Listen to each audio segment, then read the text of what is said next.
You need audio? 1, 2. Check, check. You good? You good on audio? 1, 2, 1, 2, 1, 2. Check, check, check. Towson Tigers, number 1. Towson Tigers, number 1, representing. Check, check. Jay, can you hear me? Oh, yeah. 1, 2, 3. 1, 2, 1, 2, 1, 2, 3. 1, 2, 3. Can you hear me? Check, check. Good, thank you. You good? All right. Thank you, Jay. Say your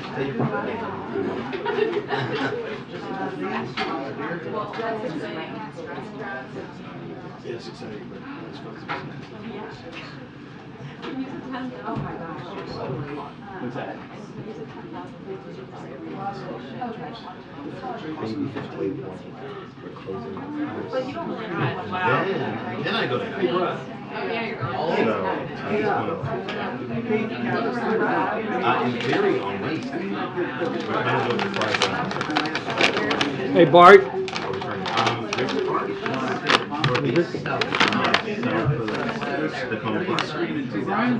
Yeah. Tony's coming to you. Yeah.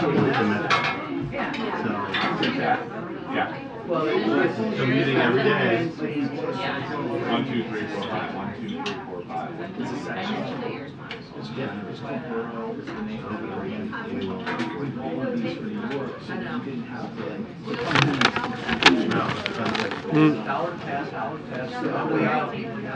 Yeah, 100%. You're welcome to come and watch our child.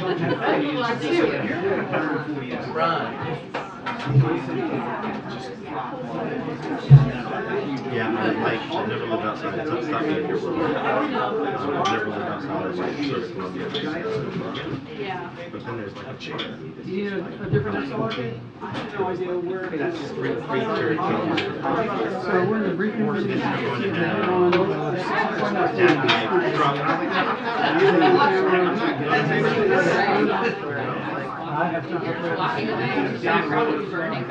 exactly. I mean, there's not a lot going on up there, but there's enough. Just, you know, just go on walks with your baby up there. Quiet.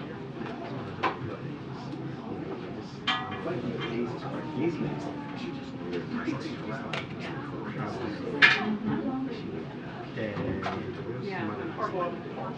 I tried to punch her while she was walking the other day, walking with the dog, just like, you know. You guys want some help with that spaghetti? This is absolutely. You're like, actually, I'm doing it. Yeah. Which one?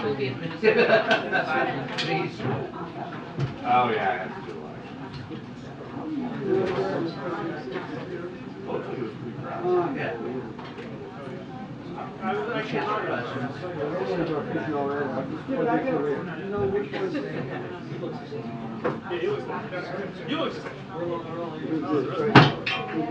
My wife's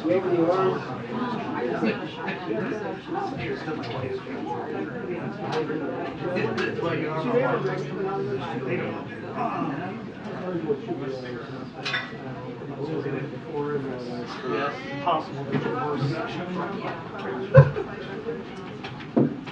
That's the worst. You put wherever you want. You know, ultimately it's going to be 2, 3, 4, but trying to check it in first.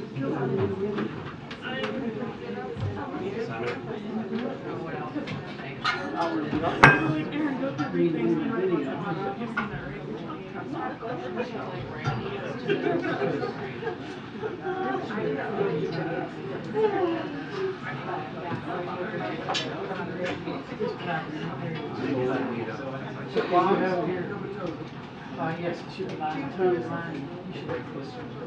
So, you should have a picture coming up. As long as House is represented.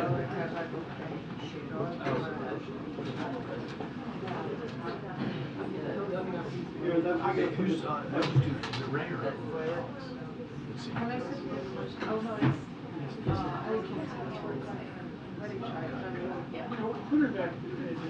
Look at mine to see. I can't remember his name.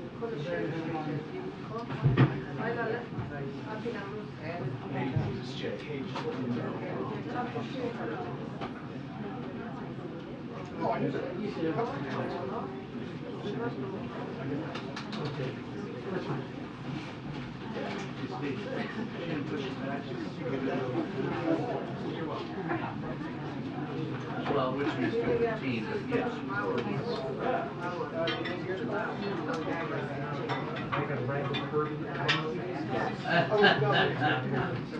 Well, Kirby usually sits in the back of your own steps. So he's ready to go.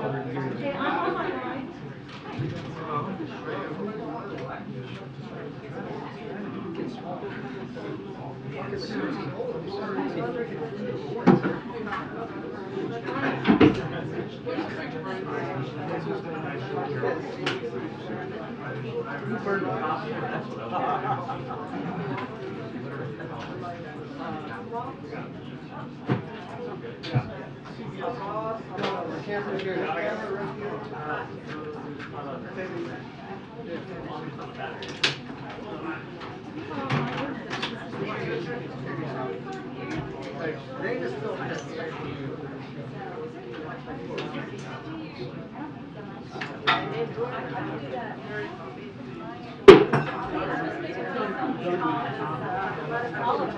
Hey, Brian. What? 3-0 the audio.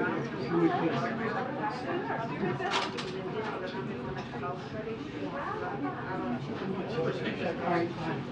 Great. Okay. So, I think we're good. I'll give them a right on. And we'll be good, right? So, is this out the 3 for then?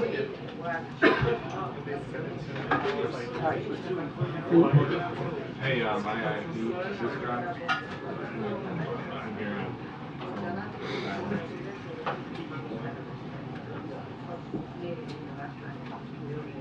Yeah, right. Thank you for doing that for me. Talk to you later. Thanks. Okay, we're good back here. All right, you good, Brian? And out of it.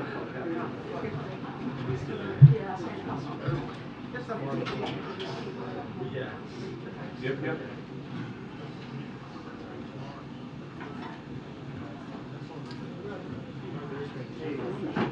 Okay.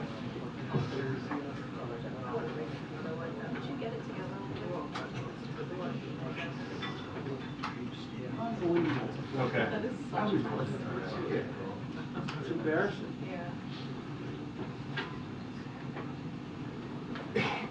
Should all be wrapped up in one little tube.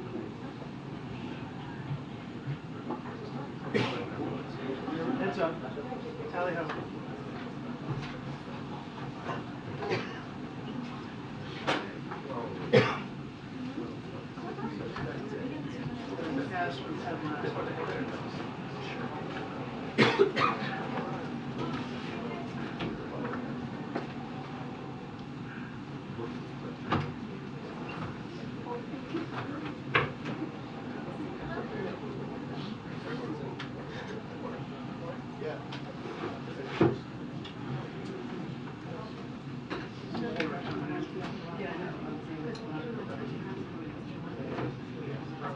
Yes, and so far from what we've been able to see, the Putin-Xi meeting in Moscow is really just a compliment fest, as the two are heaping praise on each other.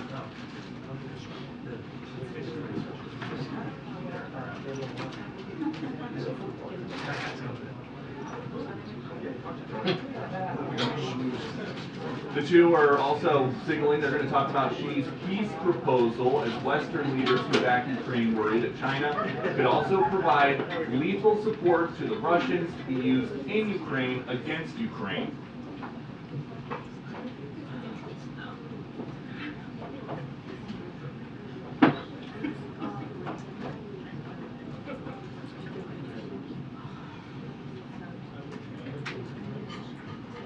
folks and White House folks.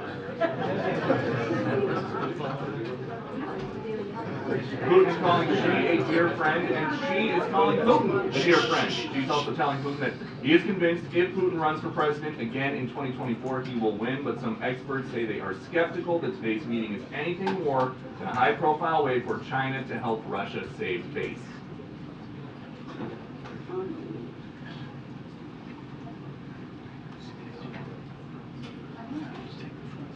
And over the last year plus, we've heard President Biden try to deter Xi and Putin separately from convincing them that bad behavior is going to affect their position on the world stage.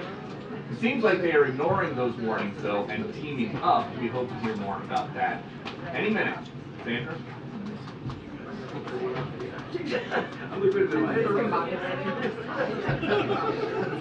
You done now?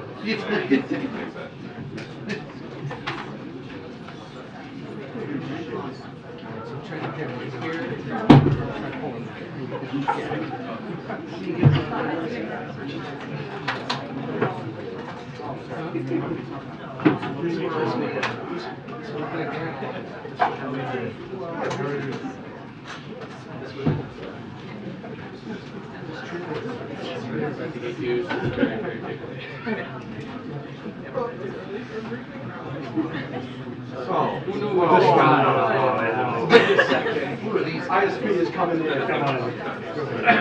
use that. Yeah, I know. You didn't hit me. Who's here? You.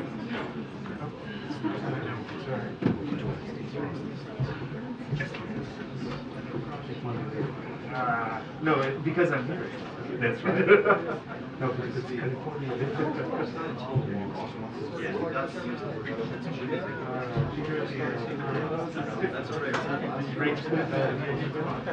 Oh, is the range one? No. I had a great experience working with some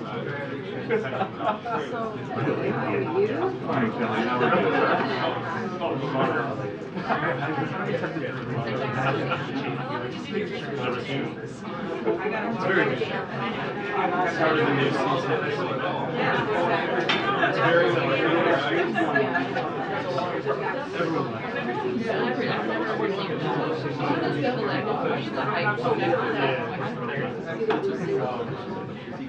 No, it's with Oliver. You didn't see the video? You see the Oliver video? You see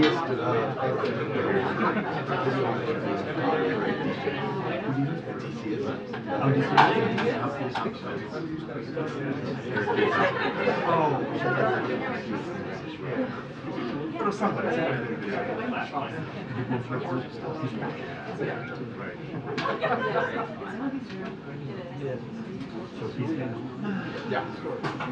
There it is. There it is. Oh, that's the story. It's mad when you play it. I'm replying to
Yeah, you can hear yourself.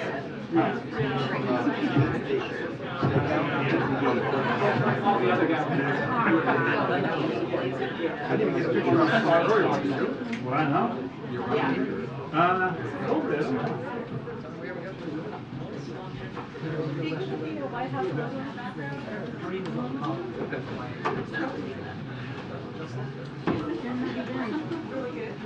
Good, good. Good to see you. Good to see you as well. Good, how are you?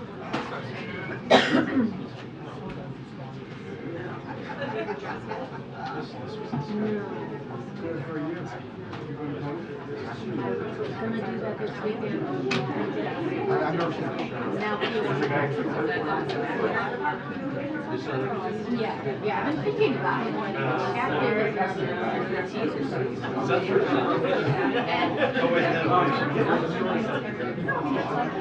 Yeah, that's Good, how are you? I think so. Wait, but let me. Yeah.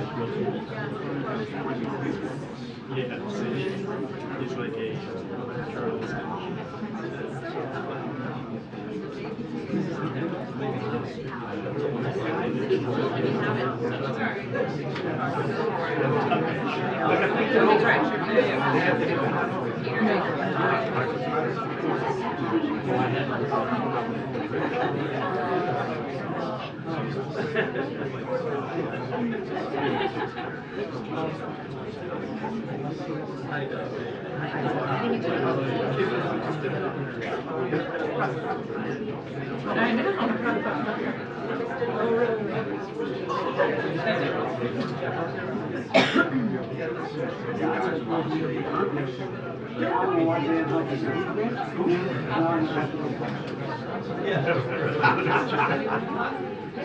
most of the time it's for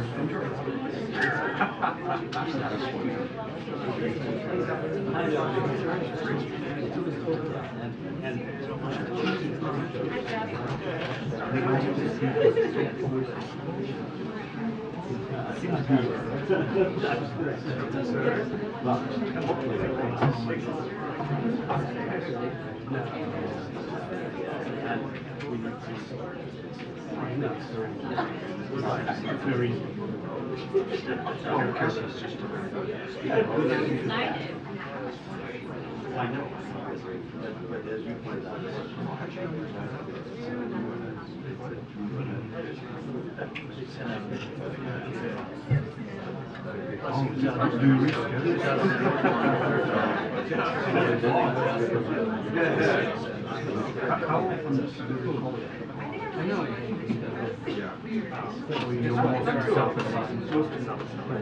know.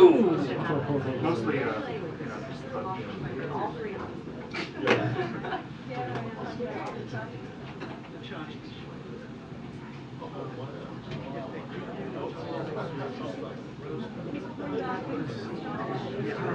Too much. Stop shooting. Too much.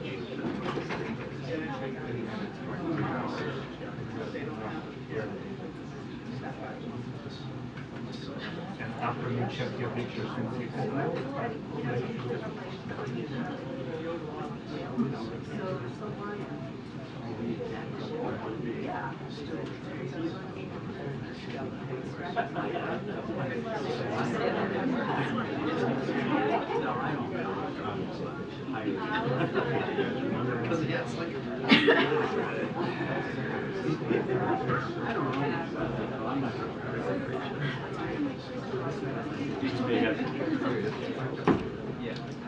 We're waiting for it. Attention, 2 minutes to the press briefing. Attention, 2 minutes to the press briefing. Thank you.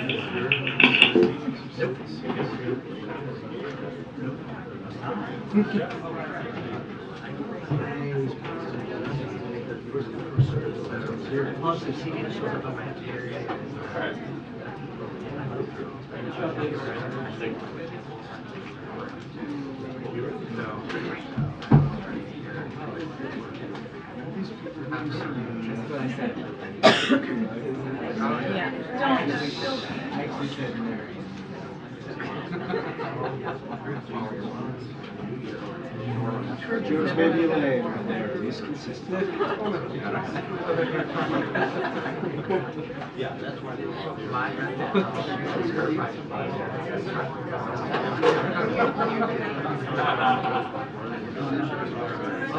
I watched the first season. Alex, 1 minute. For sure.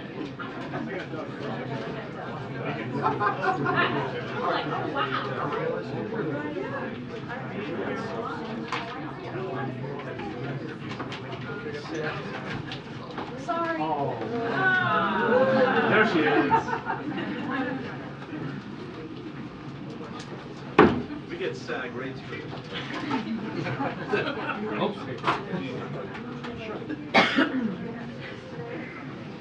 You guys do. Yes.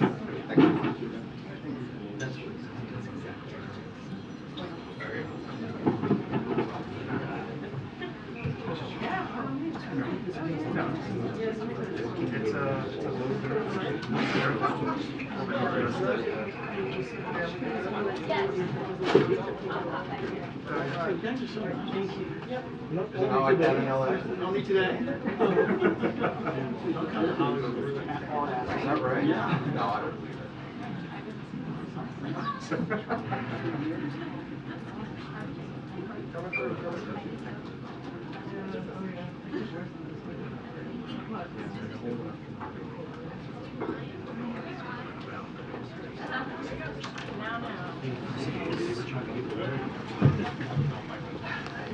Oh my gosh. Hello. Hello. Hello. I wonder why so many people are here today. Yeah, right. You're right. You're here for me. Right for me. No. No, that's not. We're not doing this. We're not doing this. We're not doing this. We're not doing this. From across the room. You've been discriminating against me and discriminating against some people in the briefing room. And I'm saying that this is the US, this is not China, this is not Russia. This is not Russia. Okay. What you are doing, you are making a mockery of the First Amendment. Decorum, please. It's been 7 months. You've not called on me. You've Decorum, ignored my please. messages. I'm saying that that's not right. That's not right. Fun times. Welcome, guys. Welcome. Welcome to the press briefing room. Okay. Some people, but this is not right. Sir, let it go. Are we ready? Are we going to behave? It's not- While many I'm saying folks- that you should respect the First Amendment. Decorum, please.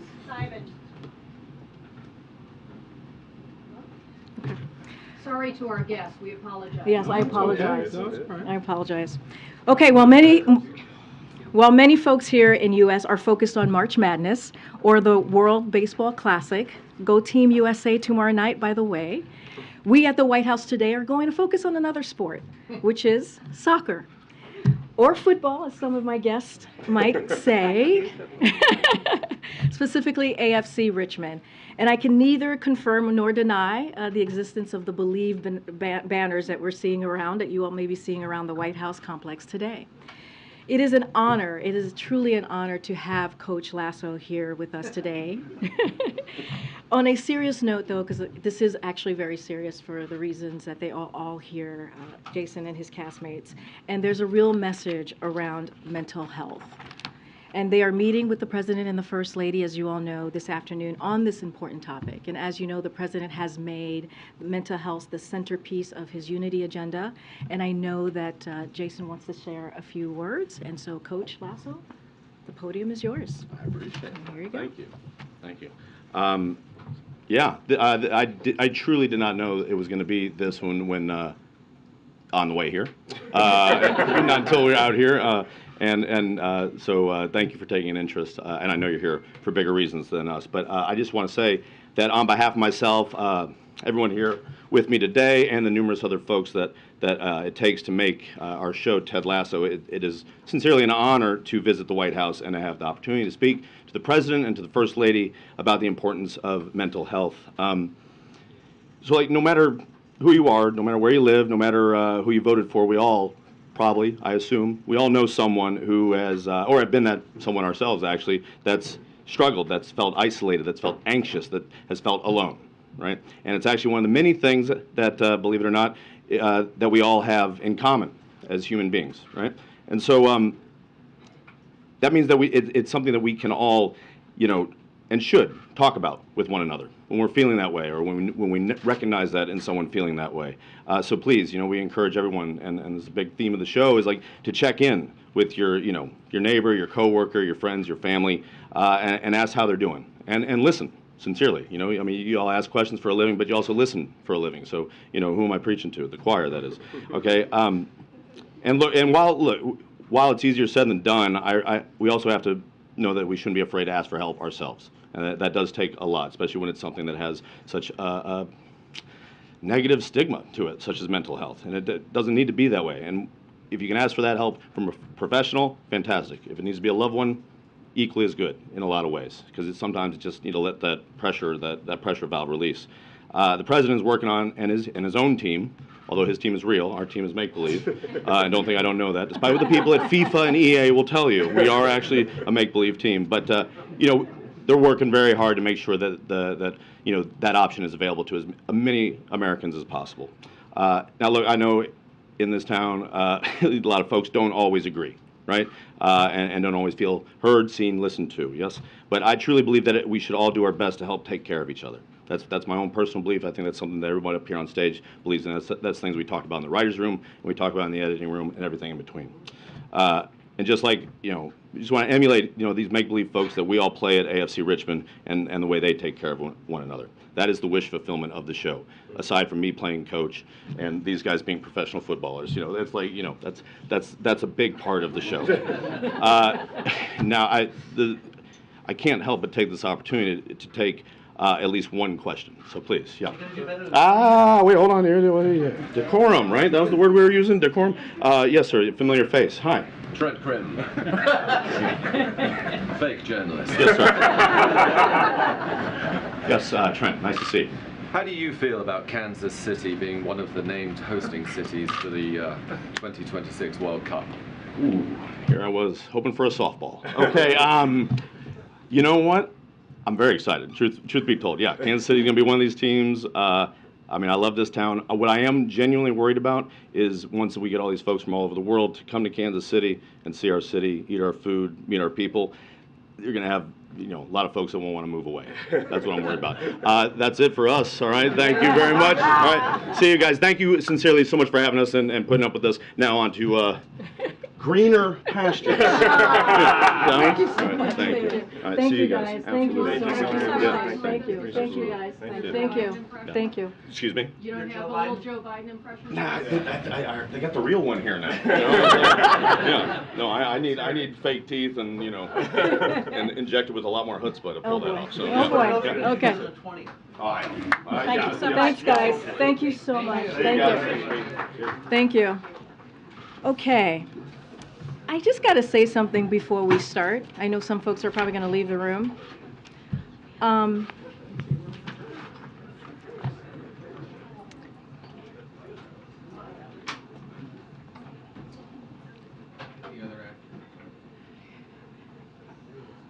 Make sure. Karim, what I'm saying is you can't keep discriminating against some people in the briefing room because you don't like them, you don't like them. So you have a choice. No, You have a choice. You have a choice. A number of people Okay. in the briefing room, and I'm saying that that's not right. This is not China. This is not Russia. This is the United States. This is the White House. It's been 7 months. I sent you emails. The rest of us are here too, pal. It's been 7 months. You guys have not done anything for If me. you have grievances, you should bring them to her later. I have Right done now, that. this is I've for the done that. entire All my press emails corps. have been And the ignored. press corps is tired of dealing with this. It isn't I've just done about that. you, I Simon. understand that you get questioned all the time and you don't understand what it is to sit here for 8 months and being discriminated Take against. you- I understand your that you're in the front row and you feel questions comfortable and you to the get press questions all the secretary at time. another But there are time. people in the back who don't get any questions. Don't make assumptions about what the rest of us do. Mind your manners when you're in here. If you have a problem, you bring it up afterwards. But you are impinging on everybody in here who's only trying to do their job. Okay, thank you. I'm saying that you shouldn't discriminate against some people because you don't agree with their question, you're offended by your You made your question. point. We all heard it. All right. Guys, as you all know, many of you know, this is the White House press briefing room, a historic room, a room that should have decorum, a room where folks should respect their colleagues and respect the guests that are here. And I understand that there's going to be give and take. That's the way the press briefing has gone for decades before me.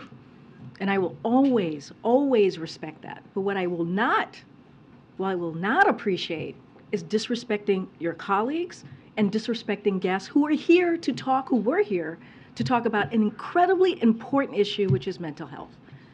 And what has just occurred this last 10, 15 minutes is unacceptable. It is unacceptable. So we're either going to continue the briefing, or we can just end the briefing right here. No. Okay, well then, let's go. Now for my next guest, my colleague John Kirby is joining me here today to talk about President Xi's visit to Moscow and take any questions that you may have. Again, another guest that should be respected in this room and allowed to take questions from the front and from the back, and that's what we do every day, and that's what we're going to continue to do. Go ahead, Admiral. Good afternoon, everybody. I do have a few things to get through, and I promised Karine I'd try to be as brief as I could, but there's a lot going on, so just please bear with me, and then be happy to take as many questions as time will allow. Today, I think as you all know, President Xi's visiting Russia to meet with President Putin. Now, you also probably know that China has already issued a 12-point plan for the conflict in Ukraine, which includes an essential point, and that's respect for the sovereignty and territorial integrity of all countries. We encouraged President Xi to advocate for this exact essential key point, which must include the withdrawal of Russian forces from sovereign Ukrainian territory consistent with the UN Charter. The entire world would like to see this war end, especially the Ukrainians themselves, who have put forward their own plan for a just peace, which draws again on these same UN principles.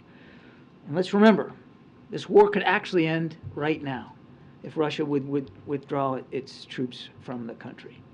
We hope that President Xi will press President Putin to cease bombing Ukrainian cities, hospitals, and schools, to halt the war crimes and atrocities, and to withdraw all his troops.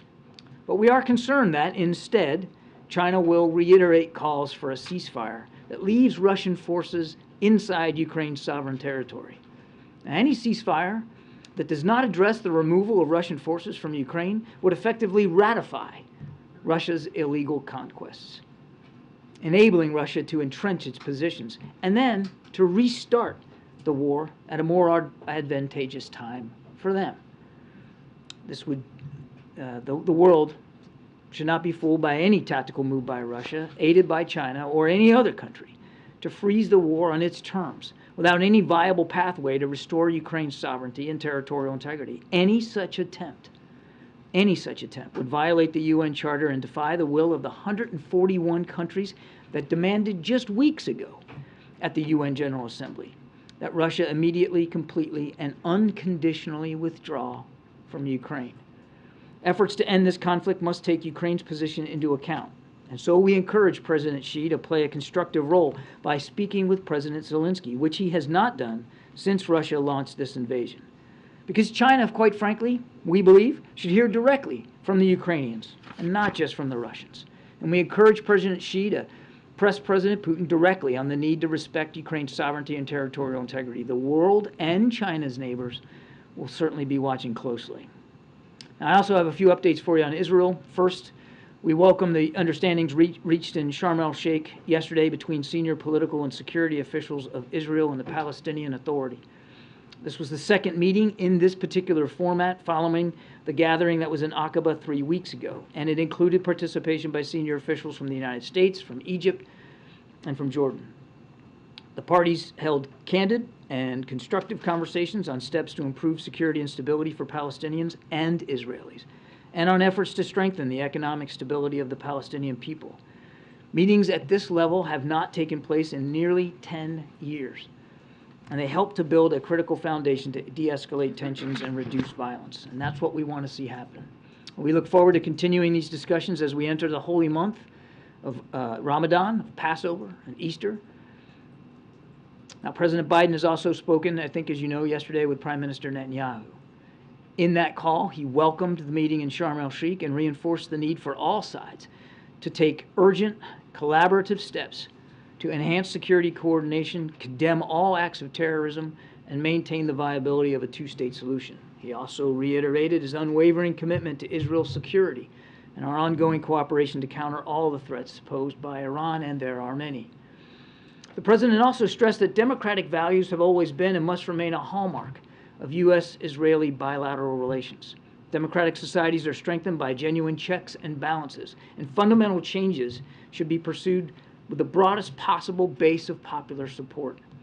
He offered his support for efforts underway to forge a compromise on proposed judicial reforms consistent with those core principles, and we call on all Israeli leaders to reach such a compromise without delay.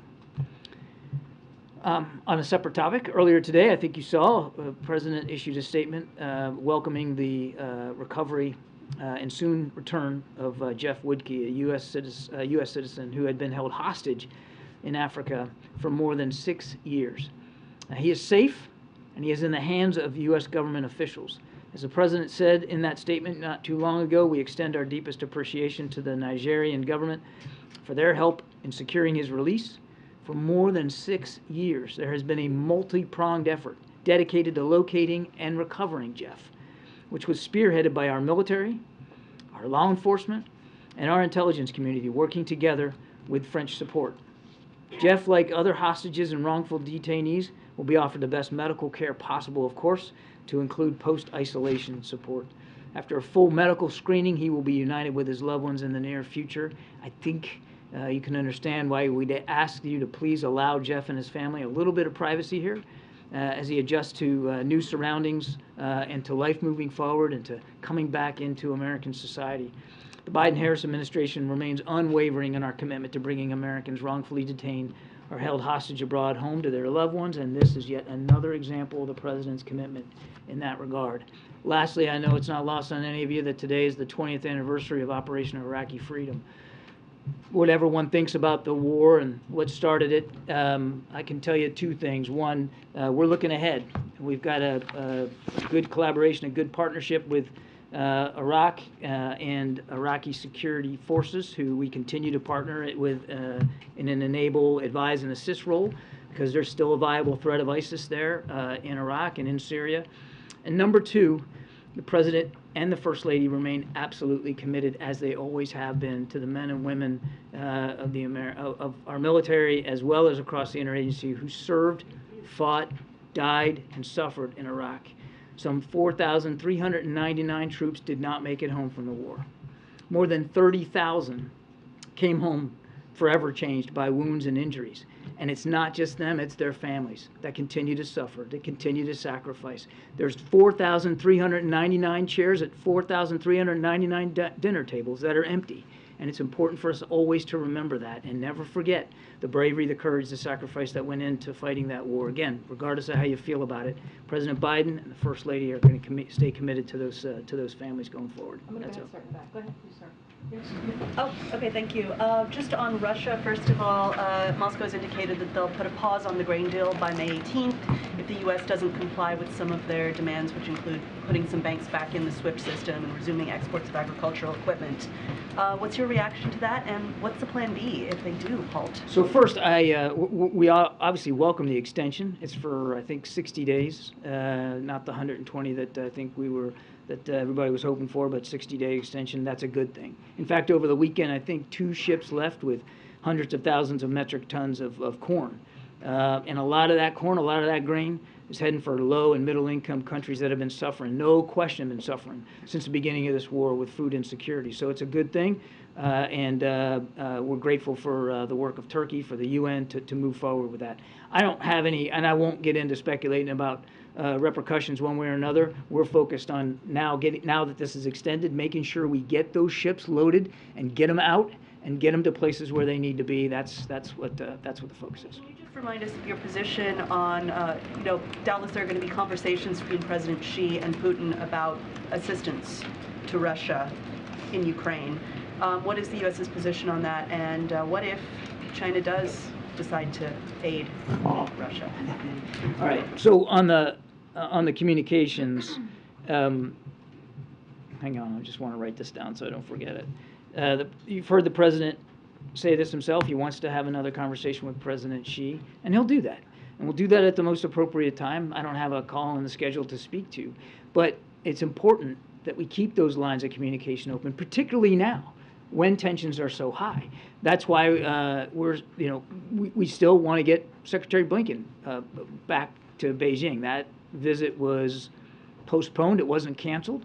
And we're still hopeful that we can get that back on the calendar. As a matter of fact, we're having discussions with the PRC right now about potential visit by Secretary Yellen and Secretary Raimondo to go over there and talk about economic issues. So there's that we're still working. So all of that, keeping those lines of communication open, are still valuable. Now, you asked about lethal weapons and provision of lethal weapons by China. We'll see what they come out of this meeting talking about. I mean, we don't know if there's going to be some sort of arrangement. I would just tell you that we still don't believe that China's taken it off the table.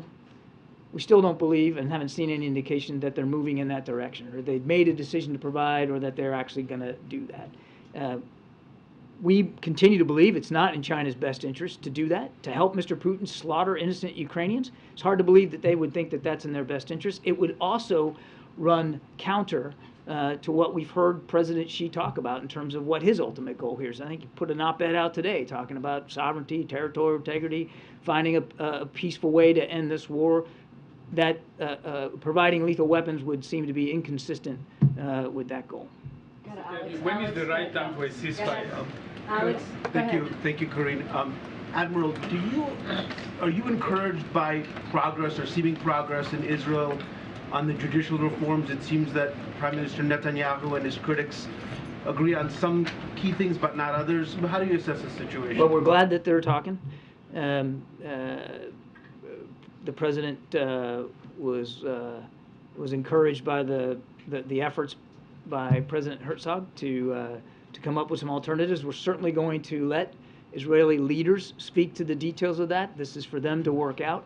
But one of the messages that President Biden had when he spoke to the Prime Minister yesterday was it's important for those efforts to be fully explored and for compromises to be made, because the beauty of democracy is in fact compromise, and the strength of both our democracies is that we believe in checks and balances, and also in a consensus among the populace that to make these changes, whatever changes they are, to make them sustainable, all that has to be factored in. Good.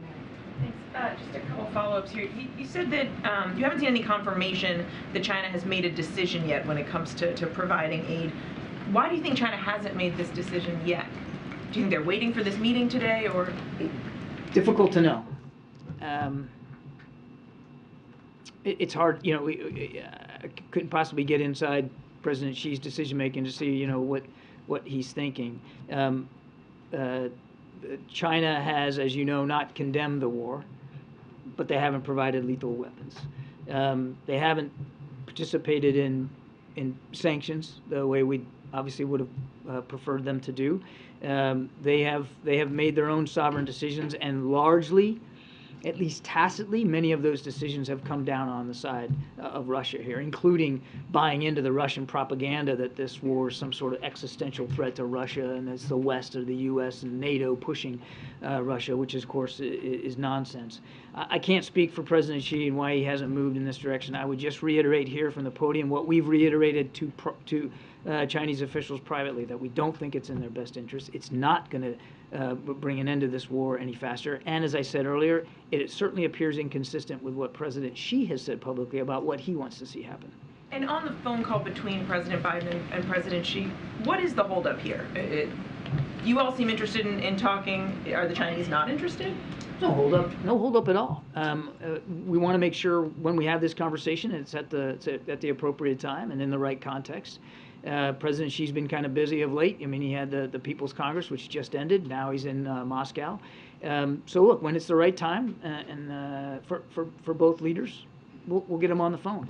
But just as importantly, to my first answer on this, we're still trying, still interested in working towards getting Secretary Blinken back to Beijing. I mean, he was practically on the plane when we had to pull that visit back and postpone it. And as I said, we're having active discussions with the PRC right now about the potential visit by Secretary Yellen and one by Secretary Raimondo. Okay. Thanks, John. On the call yesterday with Prime Minister Netanyahu, has there been any discussion within the U.S. government of withholding potentially some military assistance to Israel because of if these judicial reforms do proceed? There are a number of instances around the world where the U.S. withholds military assistance for democratic reasons or concerns along those lines. One of the main things that President Biden stressed to Prime Minister Netanyahu was our ironclad support for Israel's security, and that's going to continue. We face some common challenges in the region, not the least of which is Iran. That will continue. And then some different topic, in the other NSC side, the Homeland Security side, in light of some of the discussions regarding protests surrounding the potential future indictment of the former president. You addressed this a little bit yesterday, but has the White House been briefed on any security concerns or is involved in any operational planning to ensure or investigating threats or otherwise ensure Homeland Security? I'm not aware of any specific briefings or specific threats. As I said yesterday, we always monitor this, even absent the context of those comments. We're constantly monitoring this, as you would think we should, particularly in the wake of what happened on January 6th. But I'm not tracking any individual or specific threats or any specific or operational moves by the federal government. Yeah. Thanks. John, does the president plan to invite Prime Minister Netanyahu to Washington for a visit? There's nothing on the schedule right now for that. And more broadly on the Russia question, is there another way to look at President Xi's visit other than a show of support for President Putin? I think clearly, look, take a couple steps back here. I mean, this is a relationship that has been burgeoning of late. These two countries have grown closer. They are both countries that chafe and bristle at U.S. leadership around the world, that chafe and bristle at this idea. I know it sounds like a wonky term, but this rules-based order, this international rules-based order, which so many countries helped to establish in the wake of World War II, these two countries, they don't like that much. And they'd like to challenge it. And in China's case in particular, they certainly would like to challenge U.S. leadership around the world.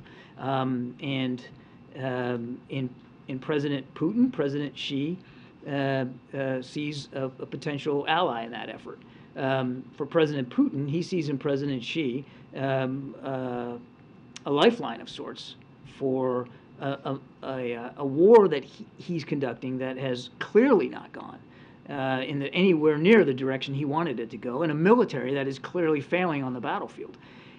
So it's a bit of a marriage of convenience, I'd say, less than it is of affection. And again, we'll see where this goes after this meeting. But these are not two countries that have, decades-long experience working together and full trust and confidence. It's a burgeoning of late, based on America's increasing leadership around the world and trying to check that. Thank you. I wanted to ask you about the government of India protest against, there was an attack on the Indian consulate in San Francisco yesterday. The doors were broken, windows were broken, and the graffiti is written on its wall. Is the president aware about it? And I haven't seen any action being taken by the San Francisco police yet. We certainly condemn that vandalism. It's just absolutely unacceptable. The State Department's Diplomatic Security Service is working with local authorities. I can't speak for the San Francisco police, but I can say that the Diplomatic Security Service is working with local authorities to properly investigate, and obviously State Department is going to be working from an infrastructure perspective to repair the damage, but it's unacceptable. Now that you have a U.S. ambassador to India confirmed by the Senate, it has been more than 2 years now that you didn't have an ambassador to India. Can you look back and say how it impacted your ties with India, not having an ambassador on the ground in Delhi? It always helps if you have a Senate-confirmed ambassador in a country, particularly one that's so important like India to us in the region and around the world. But we didn't let that stop us. President Biden has prioritized that bilateral relationship, and even though without an ambassador, we certainly had a very competent chargé there and a very competent career staff in the embassy that were able to continue to advance our foreign policy interests and this bilateral relationship, and did so quite effectively. But obviously, having an ambassador is always important, and we look forward to Way in the back, behind Alex. Thank you. What is the administration doing specifically to counter the growing Russia and China relationship? What we're focused on is revitalizing our alliances and partnerships around the world and advancing our foreign policy goals around the world, and in working to strengthen the foreign policy objectives and the mutual security objectives that we share with so many other countries. I mean, last week on Monday, the President was in San Diego to unveil with Prime Minister Sunak and Prime Minister Albanese of Australia this AUKUS deal. This is an opportunity now to help Australia get their own nuclear-powered submarines. That's just one example. That's what we're focused on. It's not about countering them. It's about advancing our goals. Thanks, John. Russia and China. It seems like these two superpowers are teaming up now against the U.S. Why did President Biden let this happen? Peter, these are two countries that have long chafed, as I said to Jeff, long chafed at U.S. leadership around the world, and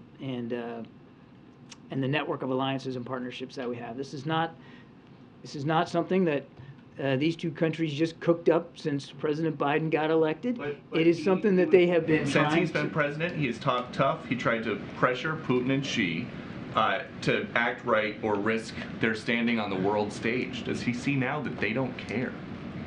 I think if you ask a lot of Russians, they certainly care. I mean, their economy is barely being propped up by some pretty radical measures by Mr. Putin. Their military has been roundly embarrassed inside Ukraine, and they continue to lose ground there. And as for China, again, take a look at the way the president has really revitalized and restored alliances and partnerships that were let go, if not ridiculed, in the previous administration. We have prioritized them, and there's no other nation around the world that has this alliance and partnership network that we do. 5 of our 7 treaty alliances are in the Indo-Pacific, and President Biden has prioritized each and every one of them. Specific to these two leaders, though, do you think that Putin and Xi fear President Biden? You'd have to ask them whether they fear or they not. It is not about fear. It's about President Biden advancing our foreign policy goals around the world. It's about President Biden revitalizing these alliances and partnerships. It's about President Biden and what he's doing to preserve our national security interests around the world. That's what we're focused on. Welcome back. Thank you. It's been a minute. Has the president spoken to Jeff Woodkey or his family yet today? I don't think there's been any direct communication by the president with respect to the family yet. I mean, we're just delighted. This news just broke, as you know. We're just delighted to be able to get him back in our hands. We're going to make sure he gets the care he needs, and I'm sure there'll be appropriate communications at the right time. But as I said in my opening statement, this is 6 years, and they just got word today. We need to give the family a little breathing space. And so, really quick, your reaction to President Putin visiting Mariupol over the weekend? So, look, a couple of things there. I certainly won't speak to his travel habits, but Mariupol's far from the fighting.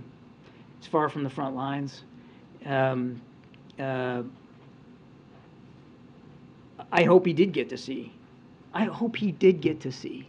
The damage and the destruction that his troops did to that city. And I heard in the press release that he was going to look at all the ways they're rebuilding Mariupol. How about the fact that they shouldn't have to rebuild it? Because he shouldn't have bombed. Sorry. He shouldn't have. I was going to use a word I shouldn't use here. So I hope he got to see what his troops, his military, and his war did to that city. But we'll let him speak to what he came away from. I would also tell you that it's clear that he knows, he has to know, how badly he's doing inside Ukraine. I mean, more than 50% of the territory they took from Ukraine in the first weeks and months of the war, the Ukrainians have already taken back. And the only real active fighting right now is around Bakhmut. And here we are on, what is it today, the 20th? And Bakhmut is still not in Russian hands. Now, they're fighting over it, but the Ukrainians aren't giving up on it. And all the while, we are working to make sure, today we're announcing another package of assistance, $350 million worth of assistance, largely ammunition to Ukraine. While all that's going on, we're working to make sure that Ukraine is well-suited and well-postured to defend themselves in the weeks and months ahead. Afghanistan. Thanks, John. Two quick follow-ups on China. In your description of the relationship between the two, convenience, not affection, Russia viewing China as a lifeline, do you guys view Russia at this point as a client state of China? I would say there's, in that particular bilateral relationship, they certainly are the junior partner. And then, in terms of the lines of communication, the president's talked about this, he's talked about it repeatedly, being critical to the relationship, the bilateral relationship with China. Which lines are not currently open? There was reporting last month about the military, no lines were not open. Obviously, economic lines are open.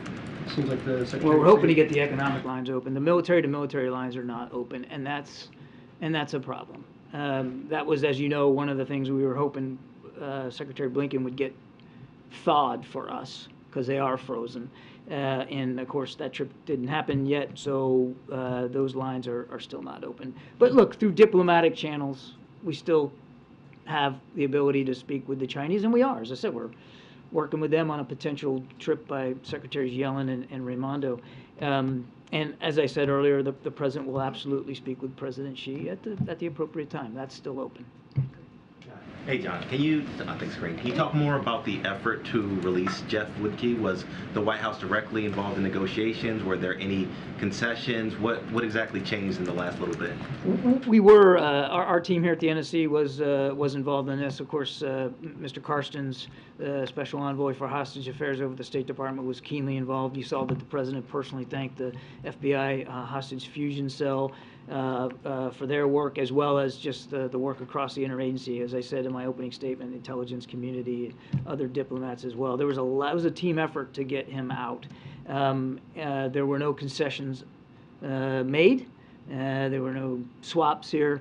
This was just hard, grueling, deliberate work by diplomats and other experts directly with the government of Niger to get him home. And well, hopefully, he'll be home soon, but we're looking forward to that.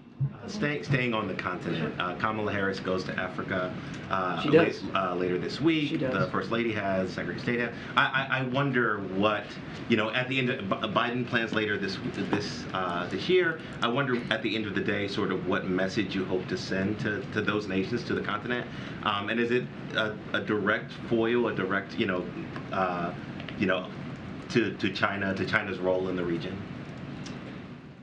So the message is the same that the president delivered when we had the African Leaders Summit here in December, and that's that Africa matters, the continent matters, and our relationships across the continent all matter, and we work on those relationships one at a time, because every country on the continent is different, has different needs, and different expectations of American leadership. And that's why the president, at the end of that summit, assigned Mr. Carson to be the special envoy for implementation. And you're seeing us now move out on that. You mentioned the vice president's trip. First Lady was just there. I mean, we are actively following through on the things we promised we would do at the end of that Africa Leaders Summit. So this is very much about Africa, African leaders, African nations, and not about anybody else. Thank you so much. Can I ask a follow-up question on that? I have a question on India and China. There is a report from U.S. News saying that the U.S. provided intelligence to Indian military, and that helped them repel a Chinese incursion that happened last year. Can you confirm that? And does it mean that, generally speaking, there is more intelligence sharing with India? No, I can't confirm that. James. Kareem, thank you. Admiral, thank you. Two questions focused on China. First, on the Xi-Putin visit. You and other senior officials have been vocal in recent weeks about your insights into consideration by the Chinese of providing some kind of direct or lethal assistance to the Russians, and that's why you've issued your public warnings against them doing that. One of the little noted aspects of this relationship that I think is important came back in September when Putin and Xi last met in Uzbekistan, and in his public comments, President Putin stated that they were eager to address the concerns about the Ukraine war that the Chinese had raised. So I wonder if you have any insights into the nature of those Chinese concerns and what they may have communicated to the Russians about that. I don't. The second question is on the Chinese brokered rapprochement between Saudi Arabia and Iran. Since that deal was announced, has the United States been able to observe any changes in that relationship, in its security implications for the region, etc.? I think it's too soon right now, James. Thank you. Yeah, thank you. You said there were no concessions made for the release of Mr. Woodkey. Does that mean there was no ransom payment at all? That's right. That's what that means. And Secretary of State Blinken was in Niger last week. Did he negotiate at all for his release during that He trip? certainly had discussions with leaders that he met there about Mr. Woodkey, as you would expect him to. And where is Mr. Woodkey right now? I'm not going to get into the specifics of his location. He's still on the continent, but he's in U.S. He's with U.S. government officials. Yes, thank you, Kareem. Do you know if the Chinese government has contacted Kiev regarding its 12 points plan? And what's the Ukrainian government reaction to the plan itself? I certainly would refer you to comments that President Zelensky has already made. I'm not going to speak for him or his administration. To the best of my knowledge, I know of no conversations between the Chinese and Kyiv with respect to this so-called 12-point proposal. Yeah, thank you. Thank you, Karine. Thank you, Karine. So we saw the Chinese, as alluded to here, broker a deal between Saudi Arabia and Iran, and now the Chinese say they want to broker peace in Ukraine. What role would President Biden play in any negotiations with that? He's already talked to that. He's already said very clearly, when it comes to a negotiated settlement, if it comes to a negotiated settlement, and I'll say it again, no reason for it to, Mr. Putin could just pull his troops out, be done. But if and when it comes to that, nothing about Ukraine without Ukraine, and we will do, and the Ukrainians will find in us a strong and willing partner to help President Zelensky if and when he's ready to negotiate. But the starting point for us has got to be him. The Ukrainians have to be heard. Their perspectives have to be understood. They have to have a voice in this process. And so it's fine for the Chinese to go out there and say they want a ceasefire. We'd all like to see the fighting stop. Who wouldn't? But if it stops now, without any consideration of the Ukrainian side, without any discussion between the Chinese and the Ukrainians, without any accession by them to an idea of a ceasefire, it basically freezes in place what Mr. Putin has been able to achieve on the ground inside Ukraine. It's dwindling, but he still has occupied territory in Ukraine, and that's just unacceptable. What's the level of concern, real quick, just real quick, what's the level of concern about the growing influence of China around the world then? Certainly mindful that China has tried to expand their influence all around the world, Middle East, in Africa, in Latin America. They can speak to their foreign policy goals should they wish to. I can only speak to ours. And our goals are not about countering or being a block or an obstacle. There's no effort to contain here. It's about advancing what President Biden believes are the appropriate foreign policy goals for this country, for the American people, and for the best interests of our allies and partners. And again, I'll go back to what I said before. No other nation in the world, none, has a network of alliances and partnerships that the United States does, has as many friends around the world as the United States does, who are interested in pursuing the same goals. Secretary Austin just a week or so ago held the 10th Ukraine Defense Contact Group, more than 50 nations. Again, more than 50 nations at each and every one. And those are voluntary participation events. It's not like we're browbeating people to show up to agree to contribute to Ukraine. That's the power of American convening leadership. And you don't see that power out of either Russia or China. These are two countries who do not have that same network of friends and partners. And one of the reasons why that relation, sorry, he got me all, he got me, no, he got me all lathered up. He got me all lathered up now. But one of the reasons why you're seeing that tightening relationship is because they recognize that they don't have that strong foundation of international support for what they're trying to do, which is basically challenge American leadership around the world. All right, last question. Thank you very much. President travels to Ottawa this week, and the past president had a difficult relationship with Prime Minister Trudeau. Does the United States feel that episode is in the past, or does that relationship need tending with Canada's leadership? We'll have more to say later in the week about the trip to Canada. The president's very excited about doing this, going up there and really going to Ottawa for no other purpose than the bilateral relationship. He has a terrific relationship with Prime Minister Trudeau, warm and friendly and productive. There's an awful lot on the plate there, from everywhere from strengthening NORAD to climate change to obviously migration challenges, economic and trade. I mean, there's a bunch of things. We'll have more to say later in the week, but the president's very excited about this. Thank you, Ed. Thank you. Appreciate it, everybody. Thank you. Thank you. Okay, just a couple things and then we'll get going. As you all know, earlier this month, President Biden released his budget, which will the following: invest in America, lower costs and cut taxes for working families, protect and strengthen Social Security, Medicare, and reduce the deficit by nearly $3 trillion over a decade, all while ensuring that no one making less than $400,000 per year pays a penny more in new taxes.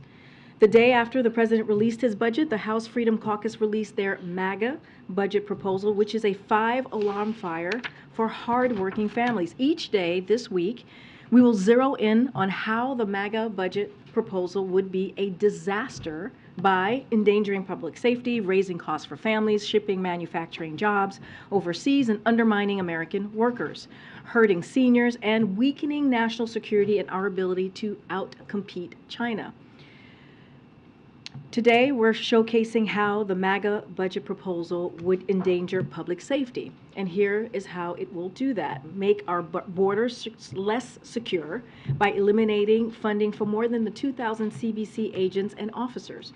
Defund the police, not fund the police, but defund the police by eliminating funding for 11,000 FBI personnel and 400 local law enforcement positions. Allow an additional 150,000 pounds of cocaine, nearly 900 pounds of fentanyl, nearly 2,000 pounds of heroin into our country.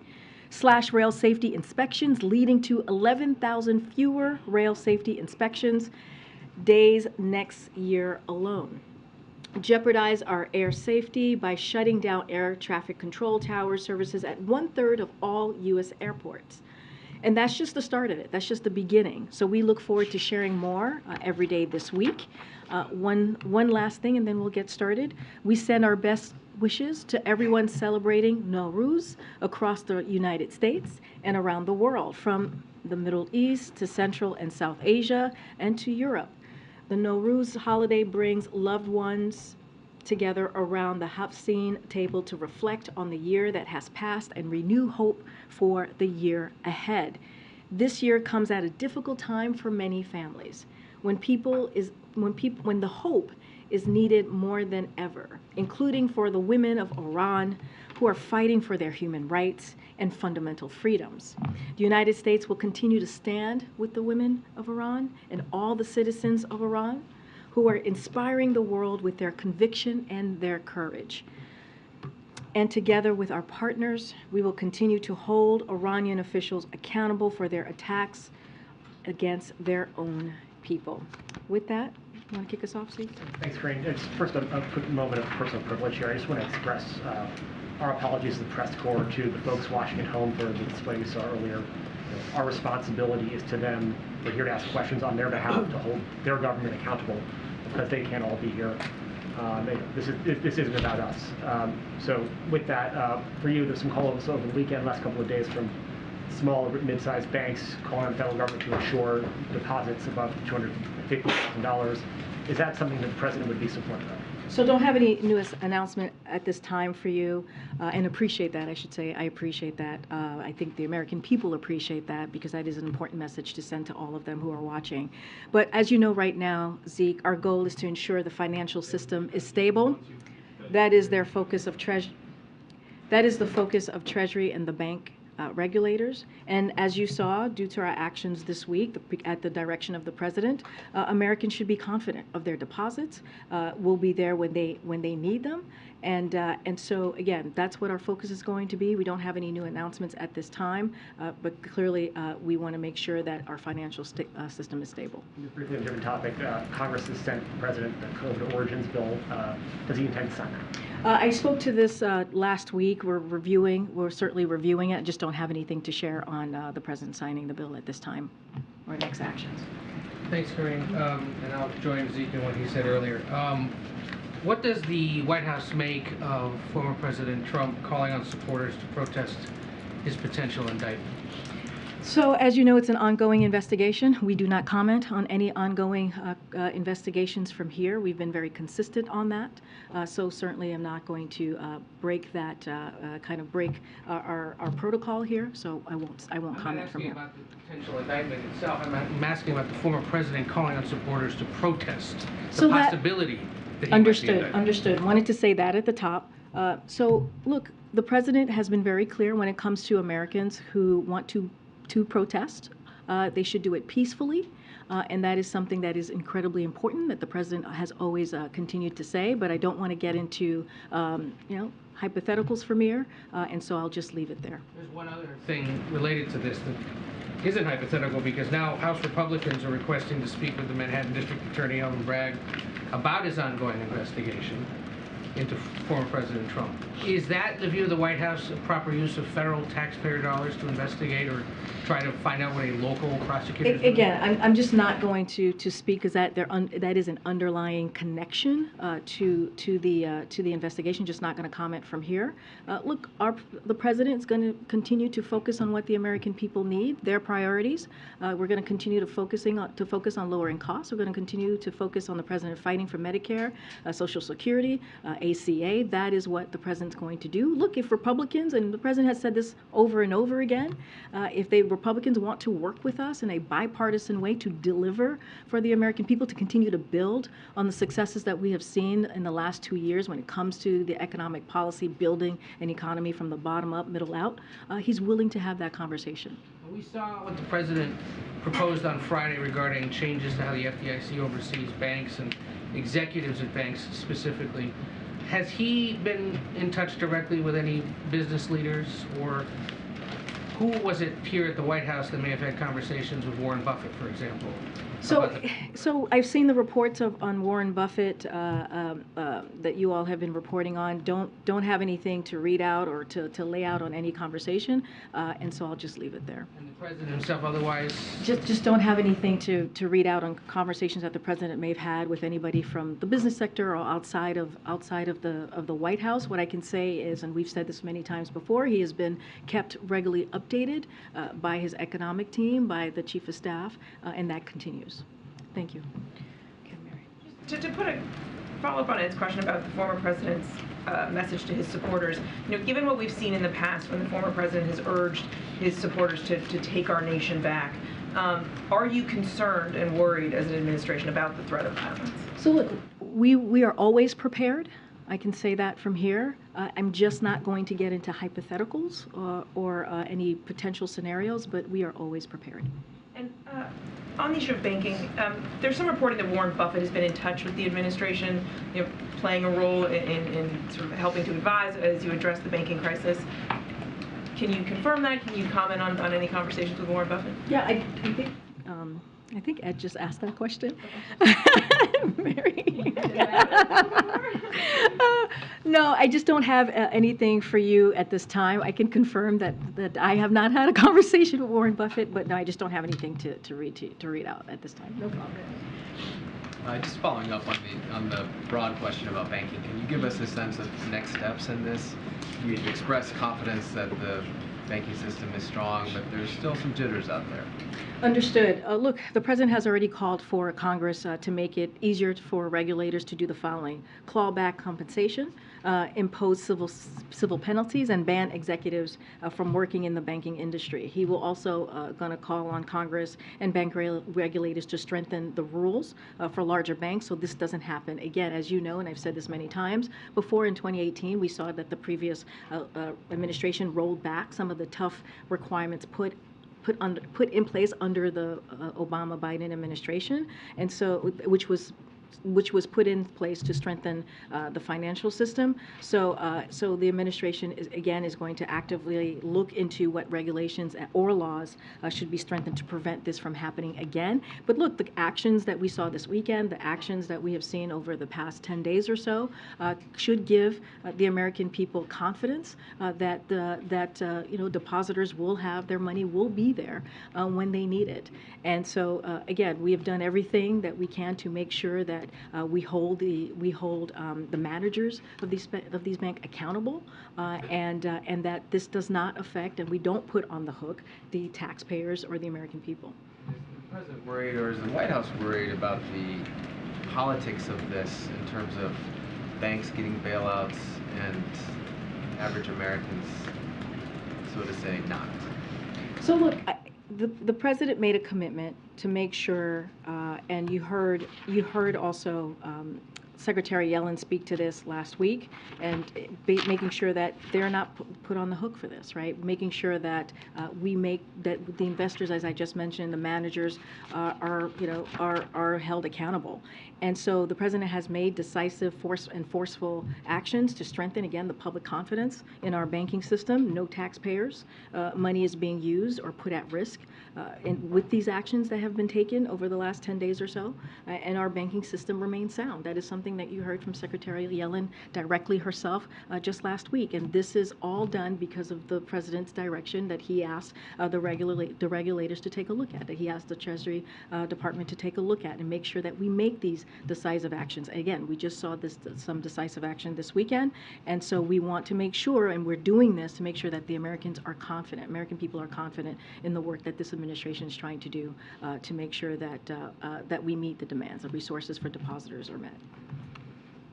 Thanks, Karine. Does the president believe that the actions of the last 10 days, which have been very extraordinary in scale and scope, are enough? That we're past this, we're through this, the system is going to be good to go from now on? So, look, when you think about the accountability that the president put forth just on Friday, which focused on ensuring that senior bank executives are held fully accountable, it builds on our work to ensure key executives that ran Silicon Valley, for example, Silicon Valley Bank and Signature Bank, are removed, and investors in these two banks take their losses. But again, Congress should act, should make it easier for regulators to claw back those compensations that I mentioned, impose civil penalties, and ban executives from working in the banking industry again. So look, the president took the necessary actions to meet the moment that we're in now. He believes that Congress needs to continue to act. We're going to continue to have those conversations. Of course, there are things that we can do without Congress, which is what we're seeing the regulators do.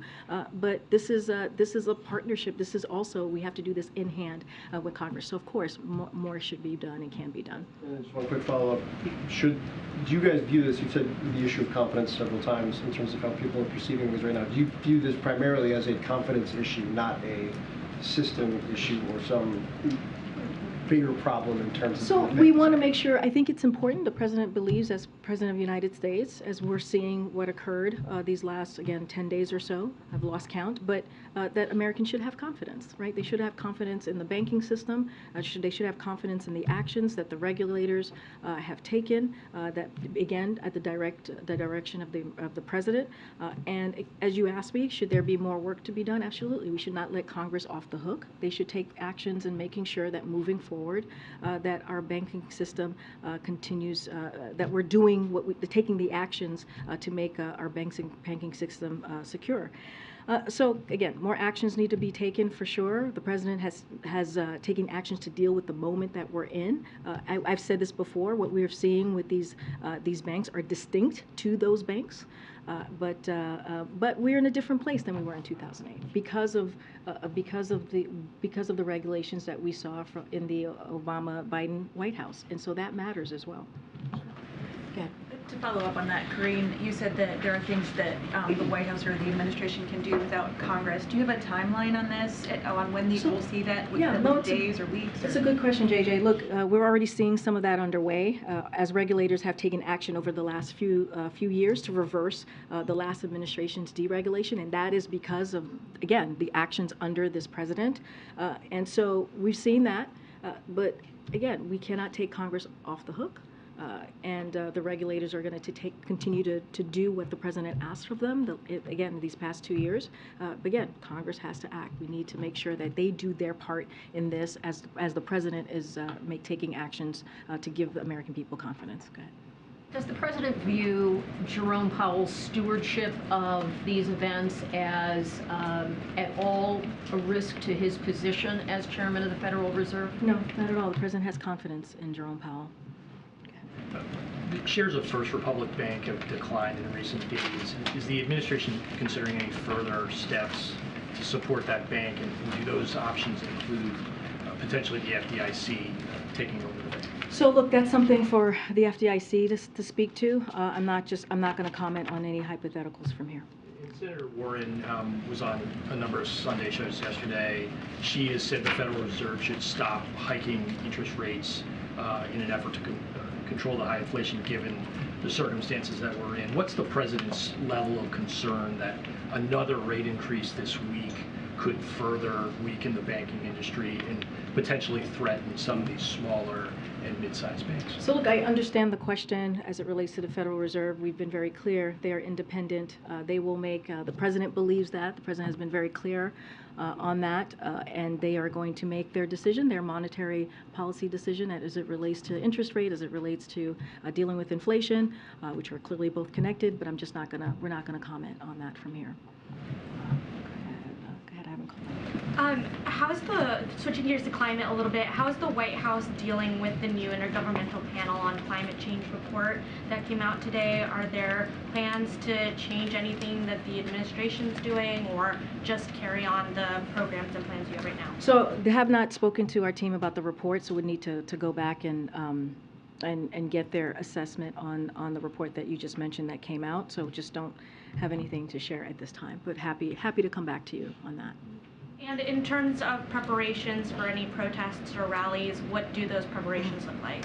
I'm just not going to get into any details from here. I think I answered this question just a little bit to your colleague, and I just said we're always prepared, but certainly not going to get into hypotheticals. Go ahead. What's happening with the Cuban baseball defector, and are there any concerns about how that might impact any relations with Cuba? I don't have anything to share at this time on that question. Go ahead. Thank you.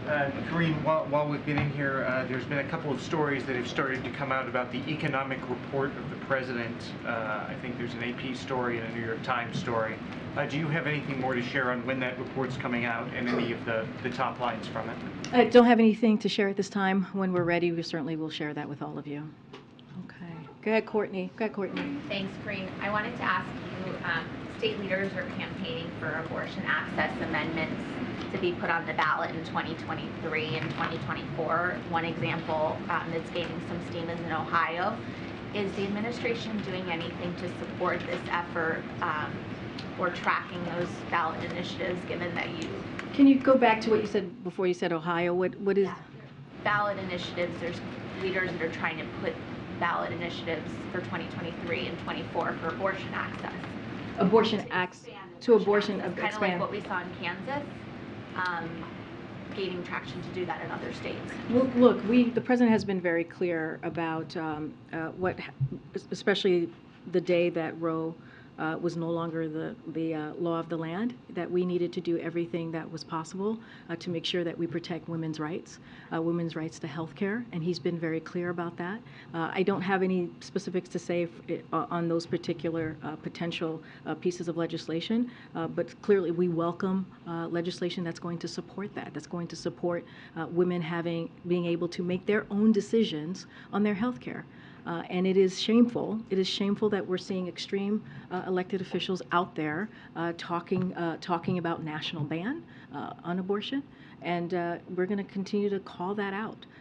We should not be talking about taking away the freedoms of Americans across the country, of women across the country. And so we're going to continue to be very clear about that. But certainly we would support legislation that helps expand the access for women. And if you could provide an update of the case in Texas on mifepristone. I know that you've gotten that question a couple times about how you're preparing. We still don't obviously have a court order, but can you provide an update for people who are listening, who are worried about this decision and how it might affect their care? Yeah, I want to be very careful. It's as you know, the decision has not happened. It's an ongoing litigation. But I've spoken at this podium before how unprecedented if the decision were to ban a pill that has been around for more than 2 decades. That's in more than 60 countries. But again, this is about the FDA's authority to make its independent, evidence-based decision on drugs. And so those decisions on what medication can be used in our country should not be determined in court. And they should be determined based on their safety, science, and the data. And so want to be very clear, but so we'll wait. We'll await steps here and speak on this once the decision has been made.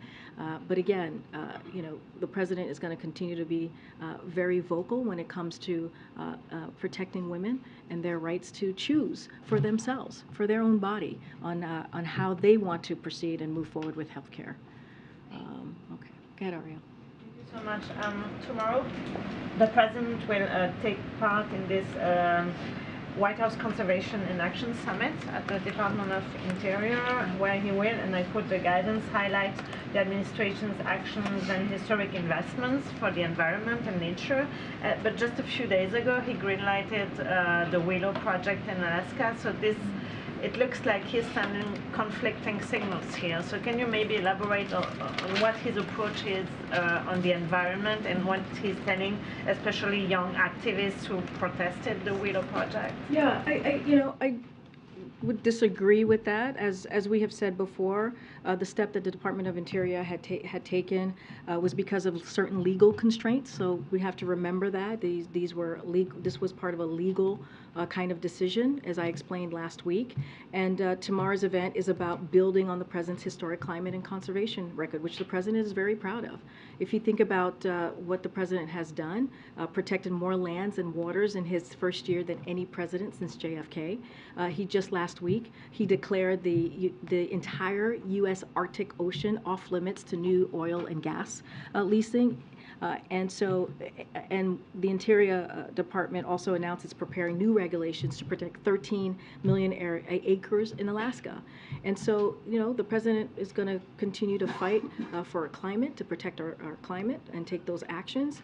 He's made the largest ever investments in conservation and restoration of our lands and waters. And so the president is very proud of his record, and he certainly will never back down from it. Yeah, Karen. Do you have any details of the Arts and Humanities Award ceremony tomorrow? I do. I do have some information to share with all of you. That's the awards that are happening tomorrow.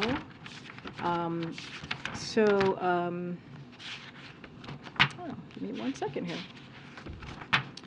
So the president's going to host in the East Room ceremony at the White House to present the 2021 National Humanities Medals and the 2021 National Medals of Arts.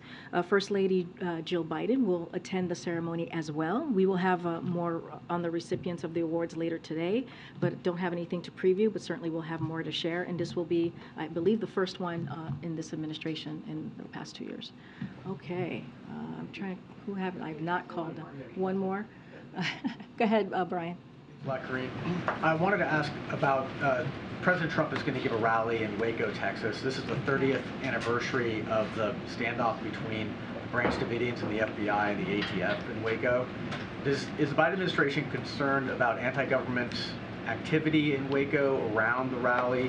Are there security concerns that President Trump may use this anniversary to foment anti-government sentiment at that?